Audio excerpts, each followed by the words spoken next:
இனிய வணக்கங்கள் உறவுகளே, பாசங்களே. நம்ம நாட்டில் பொறுத்த வரைக்கும் பட்டினியால் இறப்பவர்களை காட்டிலும் நல்ல வயிறு நிறைய சாப்பிட்டு இறப்பவர்கள் அதிகம். ஏன்னு தெரியல எனக்கு. என்ன காரணம்? எனக்கு காரணம் ஆராய்ச்சியாளர்கள் இன்னும் கண்டுபிடிக்கப்பட்டு வருகிறது. என்ன காரணம் இது வரைக்கும் தெரியல. ஒருத்தங்கிட்ட பர்சு தொலைஞ்சு போச்சான். எல்லாம் கூடி நின்று ஒரே கரெக்டா ஐயோ பர்ஸ் தொலைஞ்சு போச்சு. அவனுக்கும் ஒரு பதட்டம் வந்துடுச்சு. ஆமாம், பர்ஸ் தொலைஞ்சு போச்சு. எவ்வளோ வச்சிருந்த? 30 ரூபான்னா. 30 ரூபா தானே, அது என்ன ஒரு பெரிய விஷயமான? யோ நீ வேற ஒண்ணு, அந்த பர்ஸு 4000 ரூபாயா? அது வேற கிரெடிட் கார்டு, இது பின் நம்பரையும் அதுலேயே எழுதி வச்சுக்கிறேன் அப்படின்னா. இந்த மாதிரி ஒரு மகாமக்கு நீங்க பார்த்துருக்கீங்களா? எதுக்காக சொல்ல வரேன், இந்த வாக்கிங்கிற பேரால சில பேர் போவாங்க பாருங்க. அது வாக்கிங்கா, ரன்னிங்கா, ஜாக்கிங்கா என்னன்னு தெரியாது.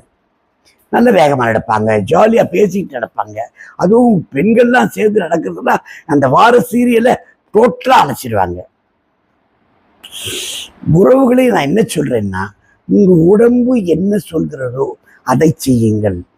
உங்க உடம்பு என்ன சாப்பிடணும்னு சொல்றதோ அதை சாப்பிடுங்க.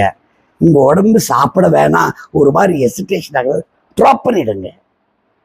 அதுக்காக அந்த காலத்துல அது விரதம்னு வச்சாங்க. சனிக்கிழமை விரதம், வெள்ளிக்கிழமை விரதம்னா ஒருவேளை சாப்பிடாம இருக்கிறது. இங்க அப்படி கிடையாது.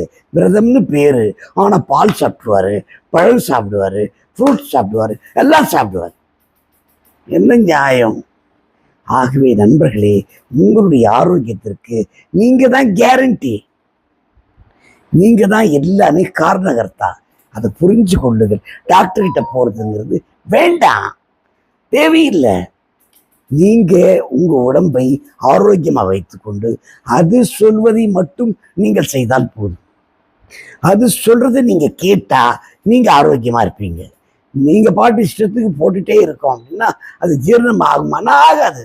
சில பேர் நடுராத்திரில போய் பிரியாணி சாப்பிடுவான். என்னால் அது தாங்கவே முடியாது. 7 மணிக்கு அப்புறம் ராத்திரில சாப்பிட்றத ட்ராப் பண்ணிடணும். 7 மணிக்கு அப்புறம் சாப்பிட்டீங்கன்னா அது ஜீரணம் ஆகாது.